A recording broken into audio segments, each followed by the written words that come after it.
Hello, everyone. Kaisen Bantuang here again. I'm Director of Development at Philanthropy Together, one of your co-hosts for We Give Summit. Please note closed captioning is available and can be enabled at the bottom of your Zoom screen.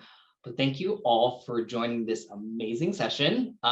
We can't wait for you to dive right in. It is exploring new ways to collect donations. So similar to our kind of kickoff music, bring in more money, get out more money, all the money talks. So and as a fundraiser myself, I'm actually bursting with excitement for this. So let's get started. But once again, we also want people to engage with the chat. This is a Zoom meeting, so please feel free to come off video if you're so inclined, and we'll see your lovely faces. And then also we ask that you share your feedback in our 2-question poll at the end of this session. So with that, I'm happy to introduce our moderator today, Erin at Legacy Collective. So without further ado, Erin, take it away. Thanks. Hi guys, welcome to our session today. We're so excited to have you. I'm going to kick it off and introduce our panel to you. First, we have Steve Bryant. He's a retired financial and wealth advisor in Colleyville, Texas, and a Legacy Collective Circle founder level donor. Next, we have Lindsey Leaverton. She's the Director of Wealth Management Services at the Miura Group here in Austin, Texas, and the Board Treasurer for Legacy Collective. She serves all, but her niche is the LGBTQ+ community. Jeannie Sager is the Director of Women's Philanthropy Institute at Indiana University's Lilly Family School of Philanthropy in Indianapolis, Indiana. And I'm Erin Arnheim. I'm the CEO of Legacy Collective. We're a giving circle network made up of the Legacy Giving Circle, the Mama Bears Giving Circle, which benefits the LGBTQ+ community, as well as city and corporate giving circles. So we're all familiar with cash, checks, credit cards, and stock donations, but there's so many more creative ways to give. So last year, during our Legacy Dream meeting, it's a meeting we have with our board of directors and our higher level donors, Steve and his wife, Debbie, along with Lindsey, approached me with some very new and innovative ideas that spurred today's conversation. And so we are going to dig into that right now with our panel. But before we do, we just want to continue to honor the concept of giving cash, because there are so many communities who don't safely have access to bank accounts, but they still have a passion for collectively giving and impacting their communities. So we don't want to forget those communities and giving circles today in this discussion. We want to honor them.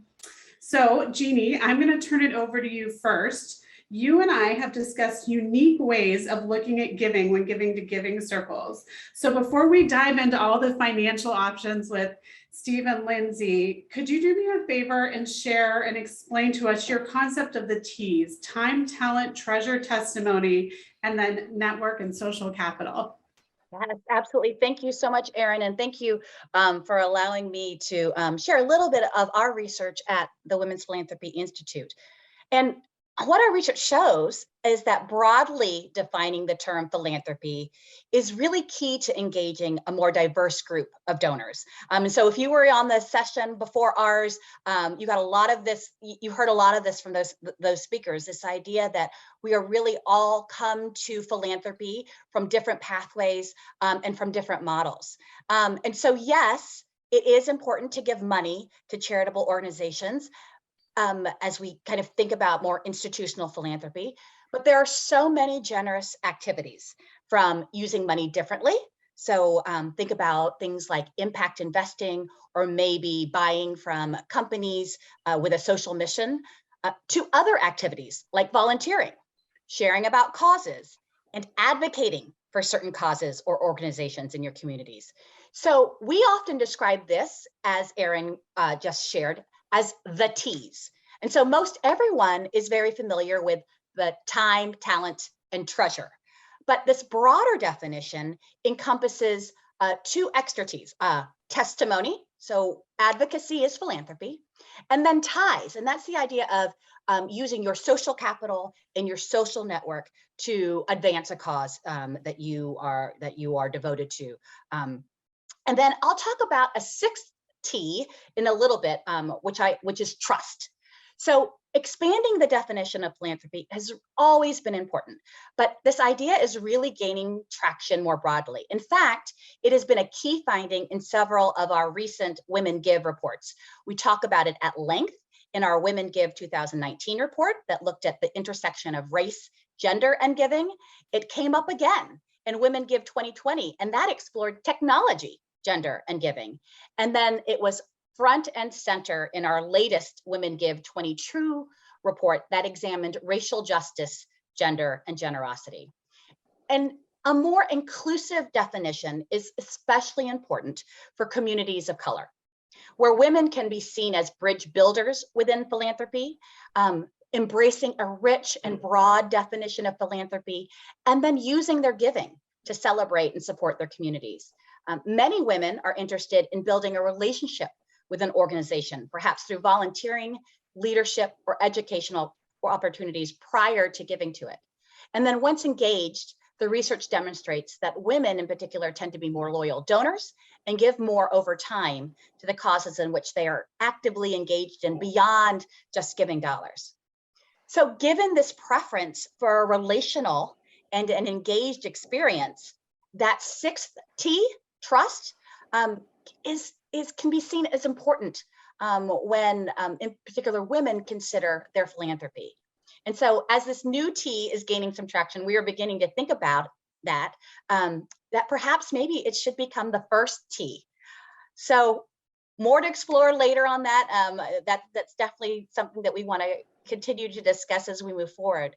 But I want to talk end by saying that really an expanded definition of philanthropy and what the Giving Circles movement champions is that anyone can be a philanthropist, because anyone can help another person in some way, financial or otherwise. And this growth of the Giving Circle movement has really provided countless opportunities for women in philanthropy, truly tapping into this desire to engage all of the T's and how they express generosity. Women have stepped fully into leadership roles in Giving Circles. They've learned about their communities, and they've engaged deeply with nonprofits, and actually in some cases have influenced public policy. And a study that we did that examined Giving Circle members showed that these women tap their social networks more strategically for philanthropic advice, and their philanthropic networks are actually more diverse. And furthermore, the study affirmed that Giving Circle members give more strategically and proactively. They give to a wider array of organizations and causes, and are more likely to engage in civic activity. So as we go into this conversation about new and creative ways to give, I just thought it might be important for us to understand and embrace a more expanded definition of philanthropy so that we can be inclusive and open to new ways of thinking about generosity.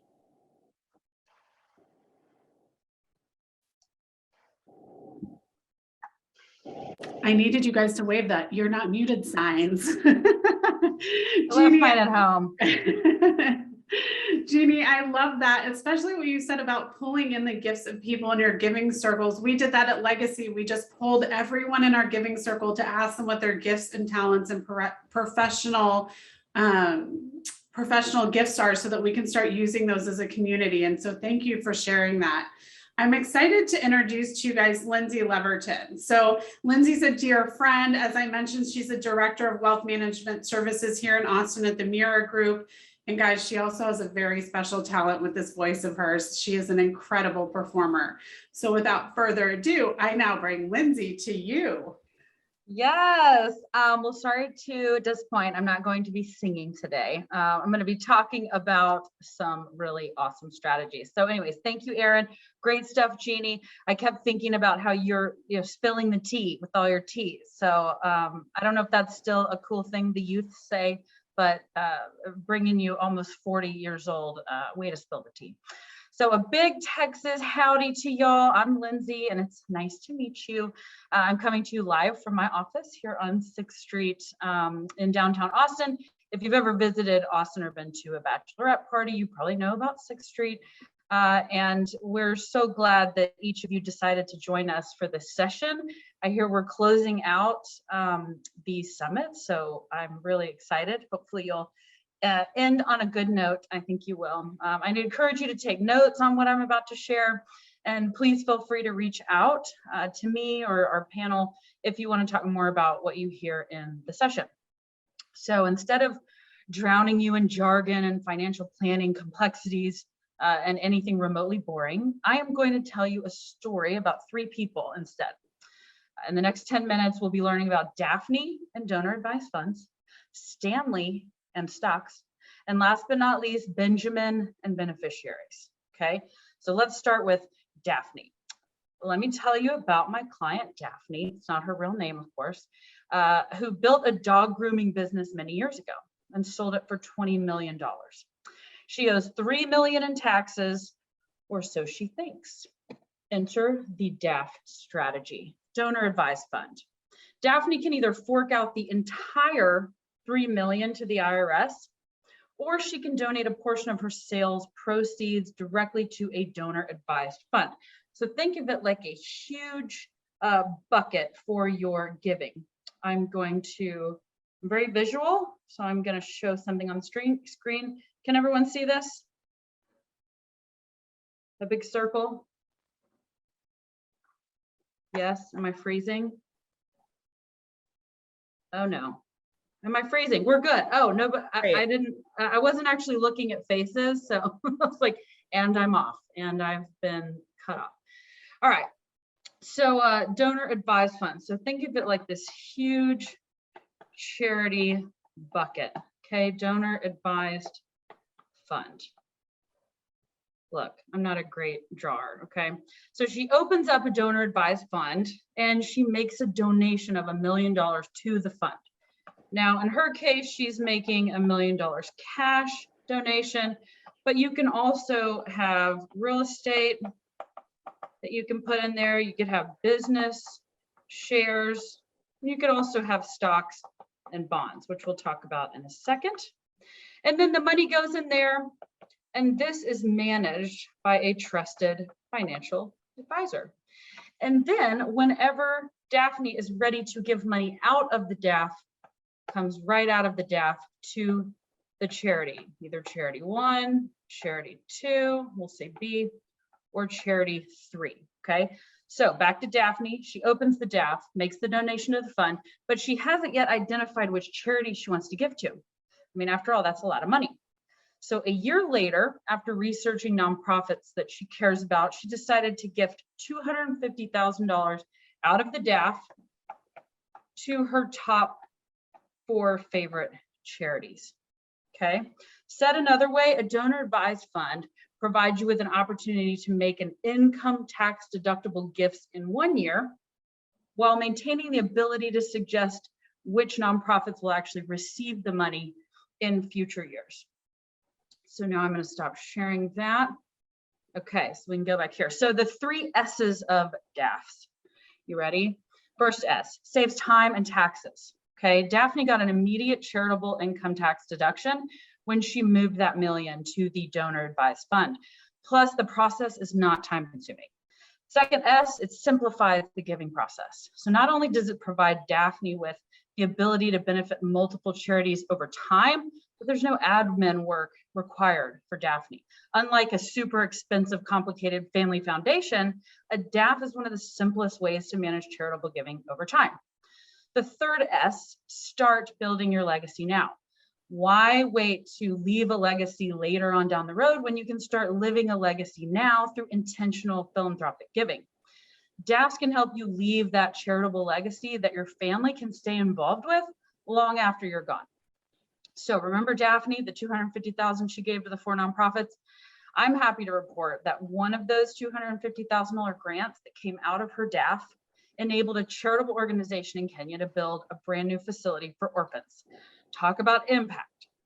There's a very good reason why in 2020, the number of individual DAF accounts in the US surpassed 1 million accounts for the first time ever. And the DAF payout rate to qualified charity was the highest recorded in history. Pretty fantastic. Yay, Daphne, donor advised funds. Next, we're going to Stanley and stocks. Gifting, appreciating stocks. So Stanley is a huge cat guy. He bought 1,000 shares. Stay with me here. We're going to do some math. I know you're excited. I know that it's Friday and I'm standing between you and a cocktail, but you got to stay with me. Okay. So Stanley loves cats.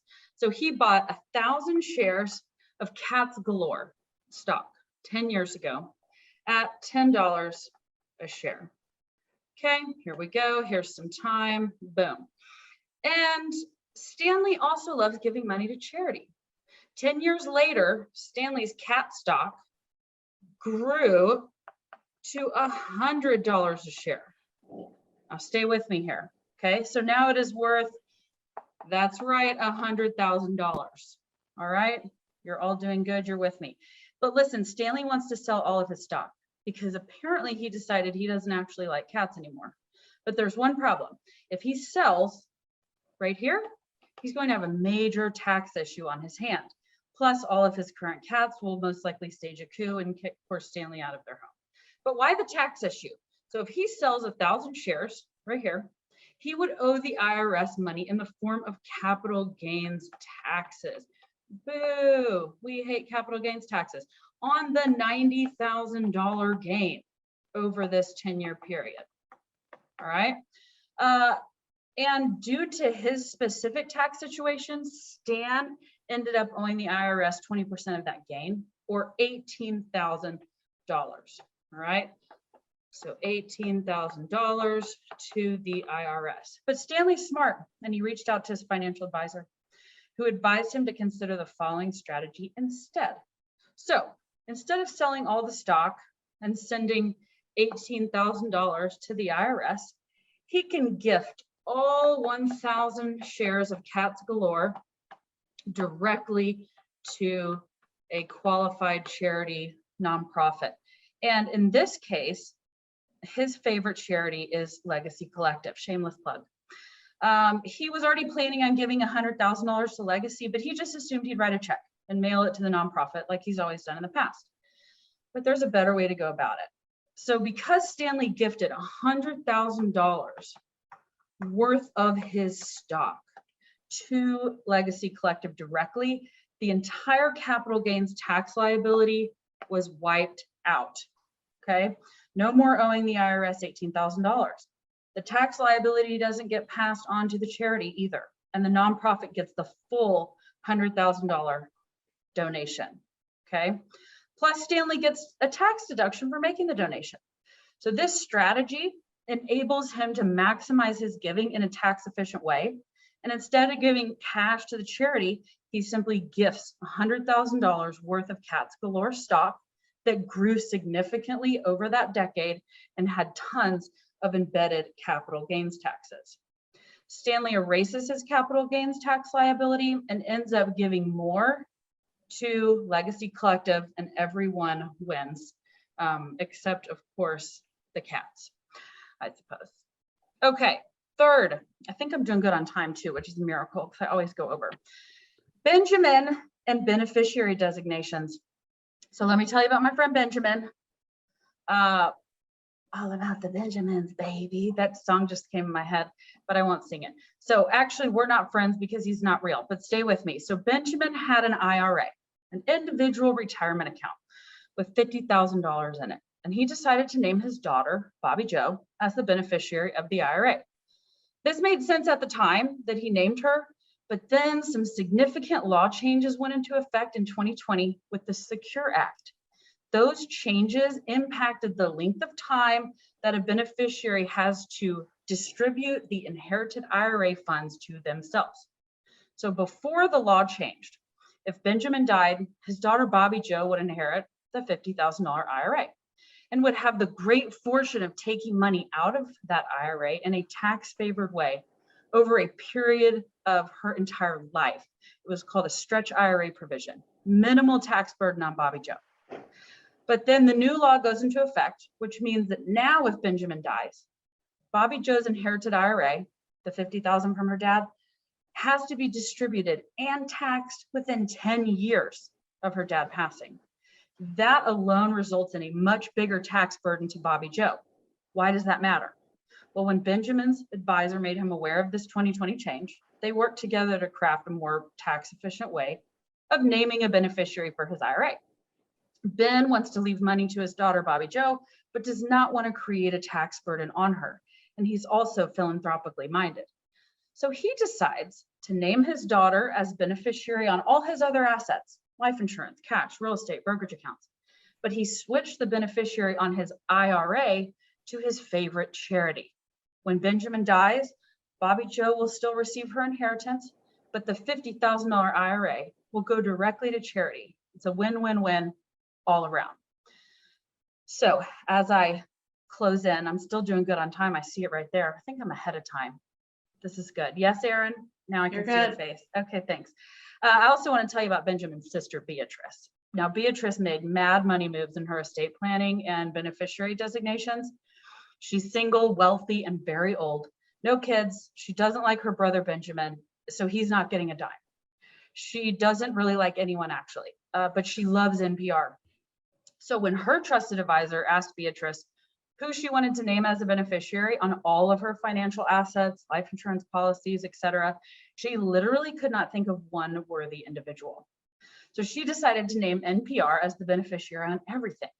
When she died, NPR received $11 million from her estate, not because it was in her will, but because she named NPR as the direct beneficiary on all of her retirement accounts and life insurance policies.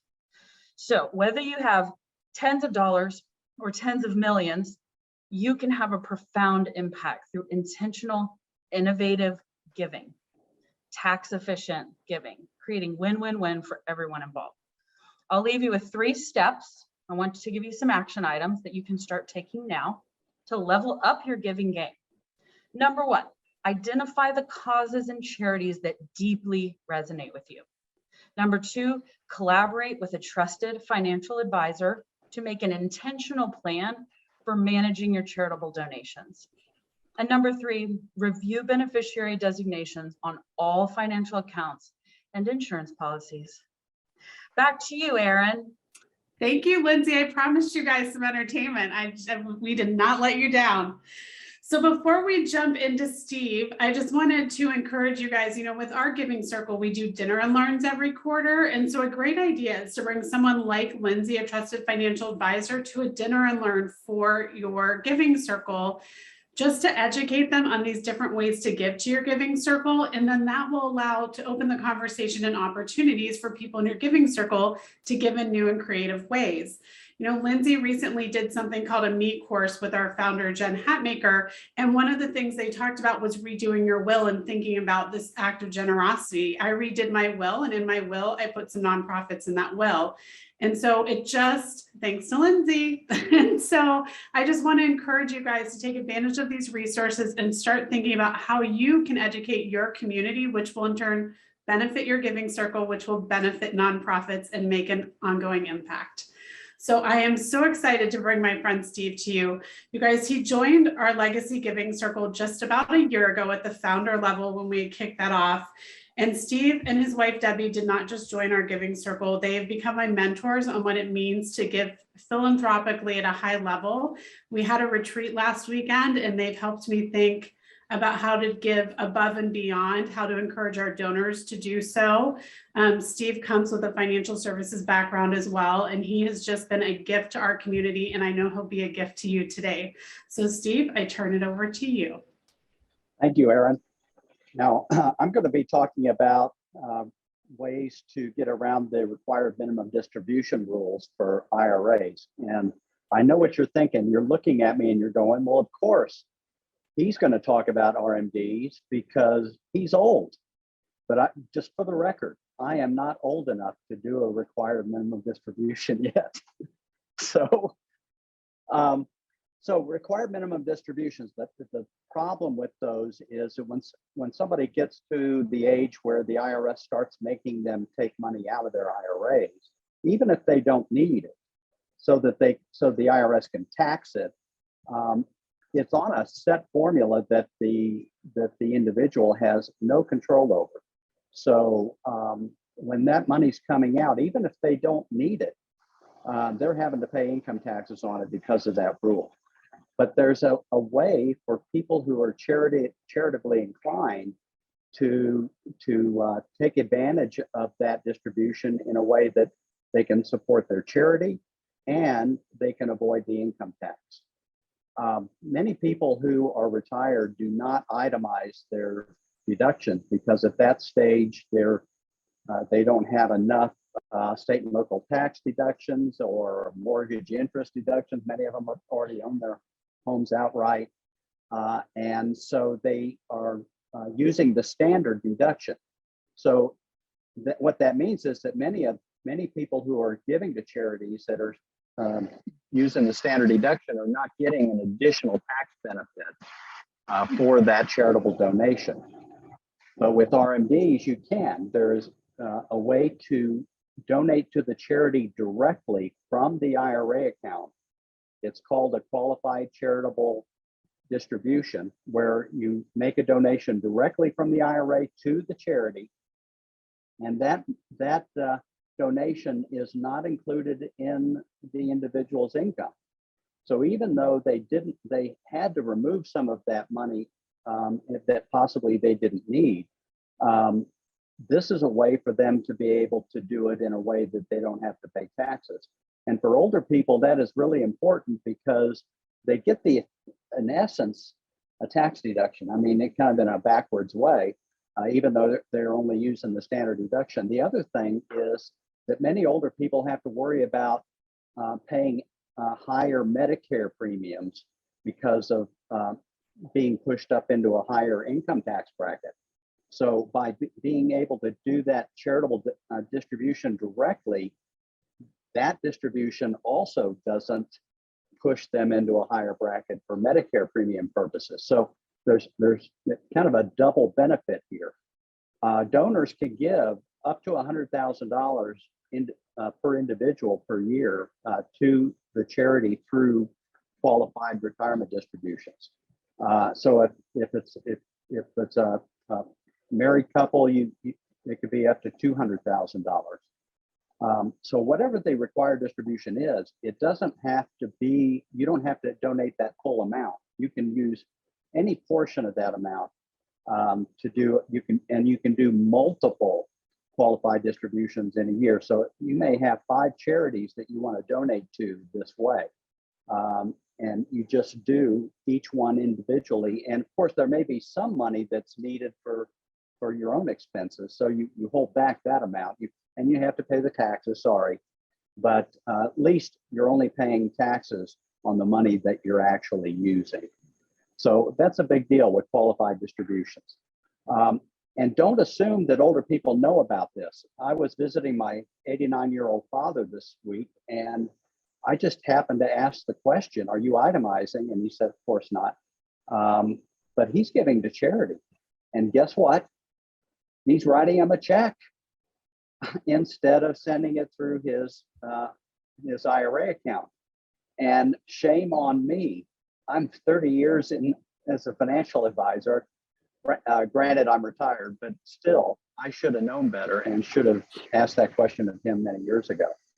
But don't you make that mistake, because I know that you know people that this would benefit, and they're just not aware of the rules. So please help us all get the word out. The second thing I want to talk about is donating real estate.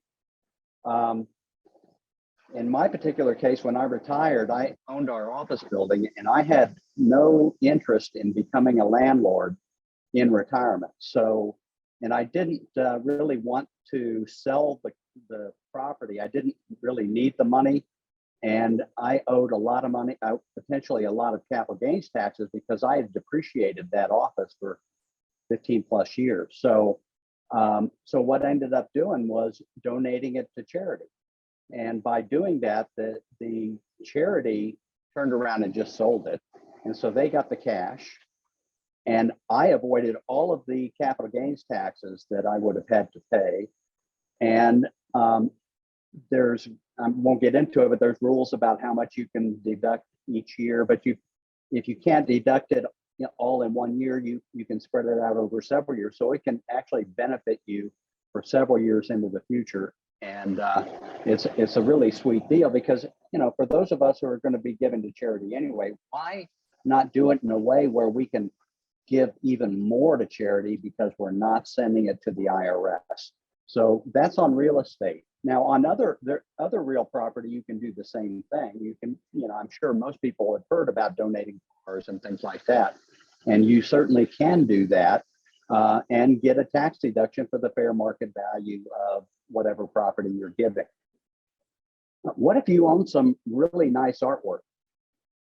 Now, I'm not talking about the stuff you put on your refrigerator that your daughter did. I'm talking about high quality pieces of art. You can donate artwork to charity. It's complicated, I'll tell you that. But if you have some art pieces that have appreciated in value, and you would like to use that as a way to give to your favorite charity, you can do that. And I'm not going to get in the weeds about the details, except to say, talk to the charity about your interest in doing it, and they can walk you through those steps. But that can be a powerful way to, again, make a sizable donation if you have some very nice artwork, and again, bypass the IRS so that there's more money doing good work. Not that Washington doesn't do some good work, but come on, you probably have some better ideas. So those are the things that I had on my list. I was going to see if there's anything else. Bottom line is, when you're giving to charity, there are ways to do it in a way that you'll end up even more money available to give to charity if you'll just keep in mind these ideas that we've touched on today. On the real estate idea, that isn't a common occurrence. It may be a big ticket item, and that is a perfect vehicle for a donor advised fund, because you may not be prepared to give away all of that money at one time or to one charity. You may want to spread that out over a period of years, and the donor advised fund would be the perfect vehicle for you to put that real estate in and spread that money out. You get the tax deduction right away, and you have the flexibility of delaying your decision in terms of where the money ends up. So I'll send it back to you, Erin. Thank you, Steve. Thank you so much. So guys, we've gotten some great questions in the Q&A that we're going to address about strategies for everyday people.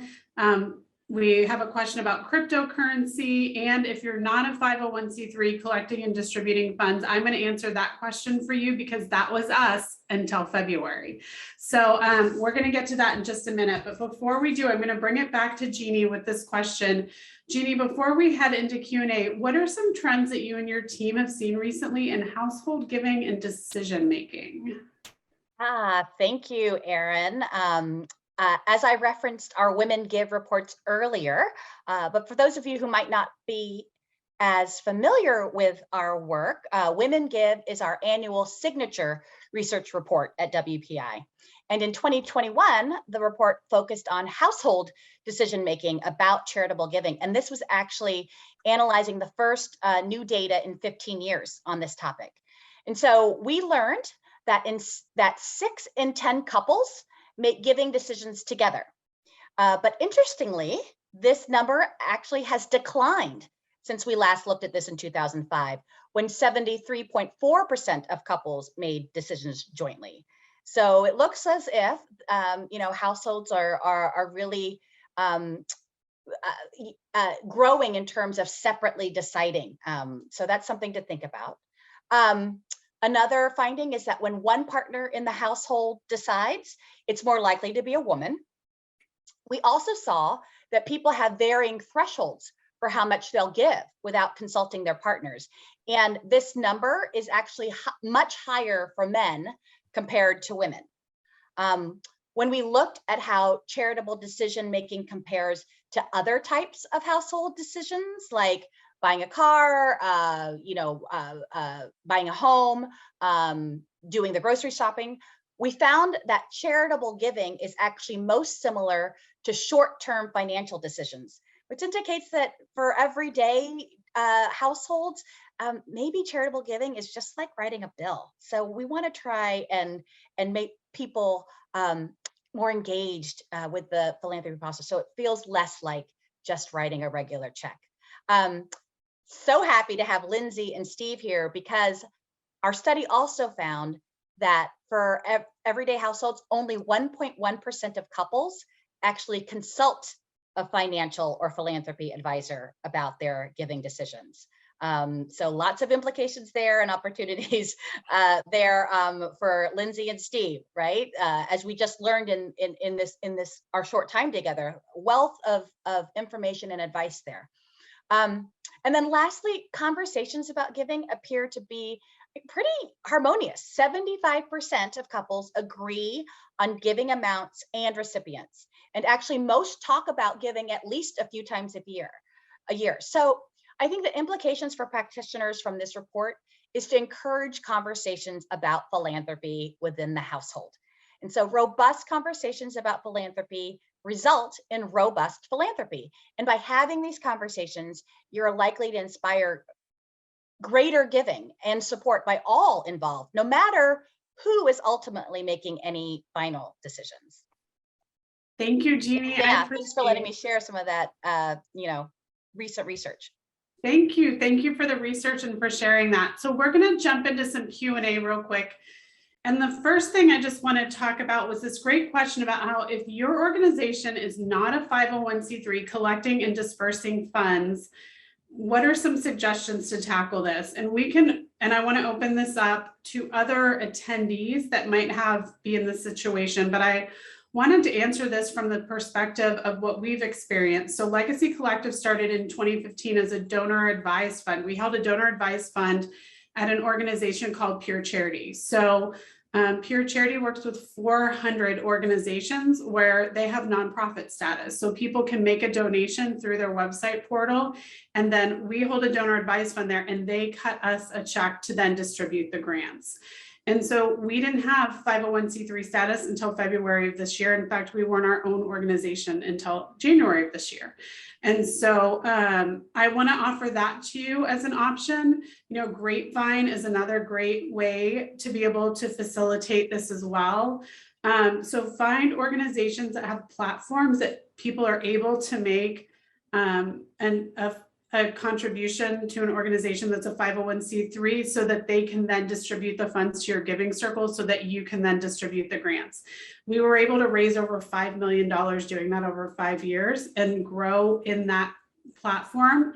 And truly, the only reason we changed to 501c3 status is because we saw other opportunities like corporate partnerships, and we were growing to these other types of giving circles, but it worked great for us for 5 years. And so I just want to encourage that. Is there anyone on this call today that has some other suggestions as well?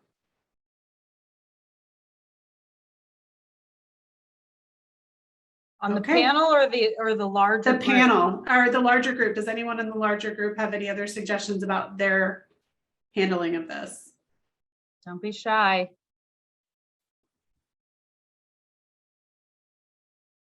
You just did that good of a job, Erin.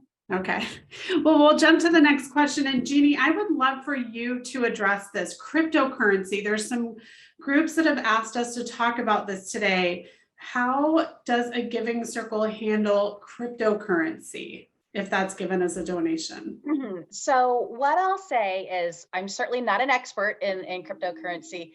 May not be a great topic right now. It doesn't look like, in terms of the headlines, cryptocurrency is taking kind of a nosedive. So Lindsey and Steve, feel free to jump in, but I'll just say from kind of just a nonprofit governance side, it should be treated as you would a stock donation or a gift of appreciated securities. So make sure that you, in any gift acceptance policy that you have, either within your own giving circle or within the institution that hosts your giving circle, that there is something in writing in the gift acceptance policy that treats cryptocurrency like a gift of appreciated securities, and with best practices being that you will sell that cryptocurrency within the 24 hours of receiving it, with regards to risk, and then so that I'll say that. But then I'll also put a big plug in for a lightning talk that is being hosted on We Give Summit right now by Anna Marie Swan from Popcorn. And she addresses this directly and in a very, easy to understand way. So would definitely refer anybody who's interested in learning more about how to receive and accept and encourage gifts of cryptocurrency, or as she calls them, DAOs. Look for her in the lightning talks. Lindsey, do you have anything else to share about cryptocurrency? Yes, so we get into this quite a bit in our practice and with our clients. It's really tricky because can you gift Bitcoin directly to charity? Yes. It really, though, depends on the charity. Can you gift Bitcoin to a donor advised fund? Yes, but it can get pretty complex. Also, because of the volatility of crypto, you may donate it when, it's up here, and then 3 days later, now the charity only has, 50% less than that. So it's a very volatile, type of asset to gift. I would use that maybe as a last resort. It's better than nothing, but it gets complicated. So a couple of kind of tax details there. If you are doing itemized deductions, taxpayers can claim a charitable deduction based on what's called the fair market value of the Bitcoin, but that's only if they've held the Bitcoin for at least a year. And like I said, they itemize deductions. And then if you're donating, Bitcoin worth more than $5,000, you have to get a qualified appraisal. So it's a little bit more steps. It's not ideal, but it is something that can be done. Thank you guys for that. So the last question that we've received for the Q&A is an excellent question. And it says, can we get some strategies for everyday people? And so I'm an everyday person. I am still paying off my grad school loans.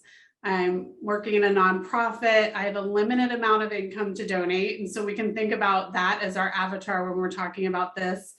And before I turn this over to Jeannie and Lindsey and Steve, I just also want to encourage our attendees today to think about this example. We have a donor who I adore. I met her in the summer of 2020. She's a real person and a dear friend of mine. She was giving $35 a month. She was a local pastor in Austin at a small church.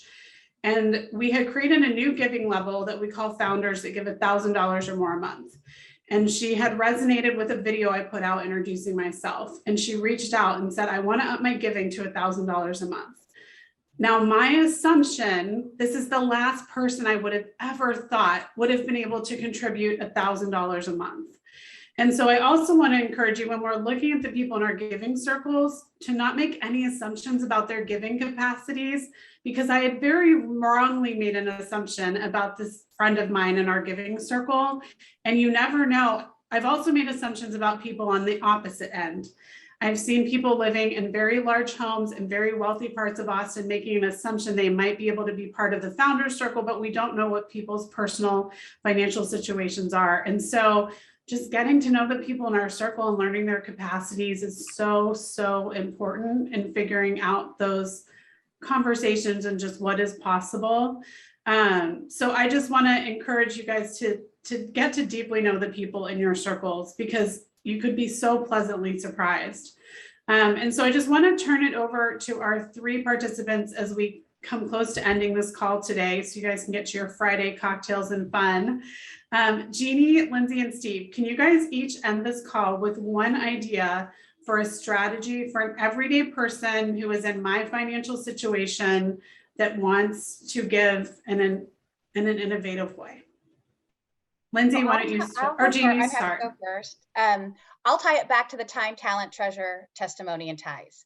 I think it's really important when you consider all the ways that you give back and all the ways that you lean into your generosity, to put a dollar value on that time and talent and that testimony, because that is part of your generosity, and that's part of your giving. And so there are going to be years and times where maybe you can't give as much treasure as you'd like to for whatever circumstance. And so try to figure out what that balance might be as you pivot to maybe giving more of your time because you can't write the larger check. and or understand how you can lean into your advocacy work if for for some reason you can't, or the other way around, you would really love to do some advocacy work, but you can write a bigger check. And maybe that's what you do. You write the check, and then you can feel like you're still, but take a minute to be very strategic and intentional and look at all the ways that you give back, and create value around all of those different ways. And so that you can really understand. And I think that's a really great strategy for everyday donors to really kind of figure out how to prioritize all the ways that you want to give back. Thank you, Jeannie. Lindsey, how about you? So, I'm not concise. So when you said one point, it's like, oh gosh, okay. So I'll try to boil it down. For everyday givers, even like I said, if you have tens of dollars. Now, obviously, these more complex tax strategies I talked about won't apply, but that doesn't mean that you can't start creating a habit for giving. So I would say start somewhere. If it's $10 a month, awesome. If it's $35, $100 a month, what you're starting to do is get your bank account in the habit of not having that money show up in your account. Automate it so it happens automatically every month, and then remove all of the obstacles to yourself for giving. And then if you have an organization where you're wanting people to give, remove all of the obstacles to that giving. And then I'll close with this. Here at our firm, we have a bunch of new people that are pretty young, and they maybe could give $10, $20 a month.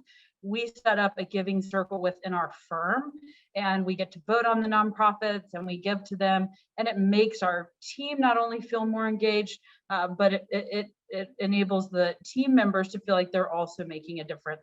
But from a tax perspective, now everyone pretty much uses the standard deduction, so we're not getting into itemization, but there's still ways that you can be proactive as an everyday giver. Thank you, Lindsey. Before we get to Steve, it's such a great reminder what you just said. Lindsey's company was our very first corporate giving circle. And most of the people in their giving circle are giving $25 a month, but y'all, they just gave away their first set of grants for $2,500. And so it's just a great reminder, as this is a conference about giving circles, that every dollar matters. And when we come together collectively, we make a big impact. And so thank you, Lindsey, that is closing us well. So Steve, what is your tip for our group today? Well, giving circles, come on. I mean, that's the starting point there. The second thing, what do you mean by everyday people? I feel like I'm everyday people. Same. But anyway, if you're talking about capacity for giving, I think it's we all do what we can when we can, and I think the most important thing is to look at this as a lifestyle, not as a moment in time. And I can tell you, people who start out doing very small amounts of money, over their lives, they end up on the other side of that. So, I mean, each dollar is important. And the other word that Lindsey used, I think is really critical, and that's engagement. Being involved, not just writing a check and providing money, which is important, of course, but finding ways to be connected in some way, even if it's nothing more than just really knowing where that money's going and what good it's doing. It just matters so much. It gives you a sense of fulfillment that you'll want to come back for more and more. Well, that was an excellent way to end us, Steve. So Kyson, thank you everyone for having us. And Kyson, we turn it over to you. Thank y'all. Thank you so much. Thank you again to our wonderful speakers, Lindsey, Jeannie, Steve, Erin. Once again, all these great tips that we get to take away. For everyone here, please continue to reach out to the panelists on Whova if you have additional questions. Message them directly. We also ask you to take this 2-question poll and give us some feedback on this session. We'd also love for you to join tomorrow. There's only 2 more sessions for the We Give Summit, and one of them is our pop-up summit, pop-up giving circle, I'm sorry. So the pop-up giving circle is tomorrow at 12 p.m. Eastern, 9 a.m. Pacific. So set your alarms for those West Coast people. But it really is a chance for all of us in the We Give Summit to ensure that our youth in Ukraine aren't left behind. So the pop-up giving circle is hopefully raising tons of funds for a great organization in Ukraine that's really trying to position the youth to come out of this war in a way that doesn't stop their learning and their growth. So we really implore you to invite your families. It's a family fun environment. Invite your grandparents, your aunties, uncles, bring everyone to this amazing event. And we can't wait to see you there. So tomorrow at 12 p.m. Eastern, 9 a.m. Pacific. So thank you again all, and have a great rest of the week of Summit. Bye.